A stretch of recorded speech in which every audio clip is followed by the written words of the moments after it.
Hello दोस्तों, हर दफ़ा की तरह इस दफ़ा भी मैं आपके लिए फिर से दिल दहला देने वाली हॉरर स्टोरी लेकर आया हूँ। अगर आपको ये स्टोरी पसंद आए तो लाइक और सब्सक्राइब करना मत भूलना और कमेंट ज़रूर करना कि नेक्स्ट हॉरर स्टोरी किस पे बनाऊँ।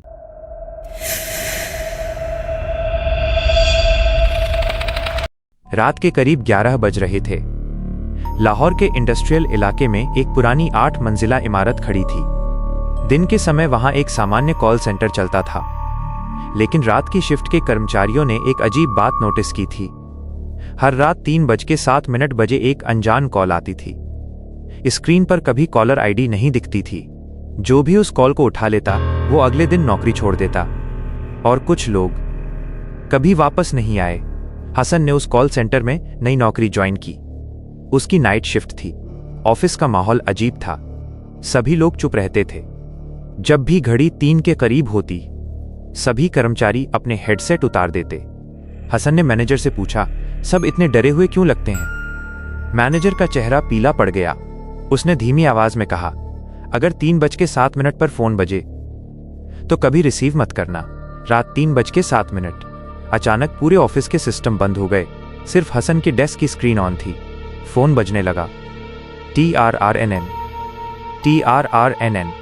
हसन ने चारों तरफ देखा। सभी कर्मचारियों ने सिर झुका लिया था। रिंग रुक गई, फिर दोबारा बजी, इस बार ज्यादा तेज। TRRNNN। डर के बावजूद हसन ने कॉल रिसीव कर ली। दूसरी तरफ सिर्फ सांस लेने की आवाज थी। फिर एक धीमी आवाज आई, मुझे याद है तुम। कॉल कट हो गई। हसन का दिल तेजी से धड़क रहा था। वह तुरंत IT रूम में गया और CCTV चेक किया। 3:07 पर उसके डेस्क के ठीक पीछे एक लंबी महिला खड़ी थी, लेकिन वहां जाकर देखने पर कुछ भी नजर नहीं आया। CCTV में वो महिला सीधे कैमरे की तरफ देख रही थी। एक पुराने कर्मचारी बिलाल ने हसन को बताया, 5 साल पहले यहां एक कर्मचारी थी, सना। वो भी नाइट शिफ्ट में काम करती थी। एक रात उसने 3:07 वाली कॉल रिसीव की और फिर वो वॉशरूम गई। उसके बाद कभी वापस नहीं आई। सिर्फ उसका हेडसेट मिला था, जिसमें उसकी चीखने की रिकॉर्डिंग चल रही थी। तभी से वो हर रात कॉल करती है। हसन ने इसे मजाक समझा। वो वॉशरूम गया। अंदर पूरी तरह सन्नाटा था। उसने आईने में अपना प्रतिबिंब देखा। फिर उसके पीछे एक और परछाई दिखाई दी।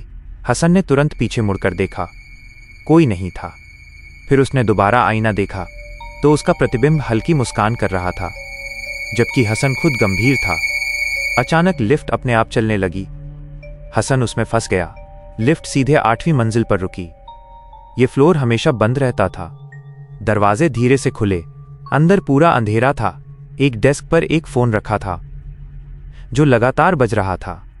TRRNNN स्क्रीन पर लिखा था, सना कॉलिंग। हसन ने डरते हुए फोन उठाया। दूसरी तरफ पहले चीखने की आवाज आई, फिर सना की धीमी आवाज, मैंने भी रिसीव की थी, अब तुम्हारी बारी है। अचानक सारी लाइट्स जल उठीं। हसन ने देखा, पूरा फ्लोर डेस्कों से भरा हुआ था। हर डेस्क पर कोई व्यक्ति बैठा था। सभी चुप थे। सभी के हेडसेट लगे थे, और धीरे धीरे सभी ने अपना सिर हसन की तरफ घुमा लिया। उन सब के बीच सना खड़ी थी। वो धीरे धीरे हसन के करीब आई। उसकी आंखों में गहरा अंधेरा था।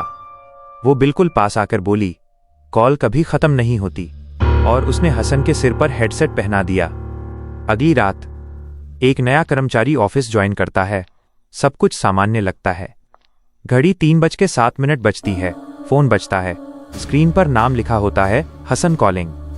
अगर तुम हसन की जगह होते तो क्या तुम पहली कॉल रिसीव करते, या बिना सोचे वहां से भाग जाते?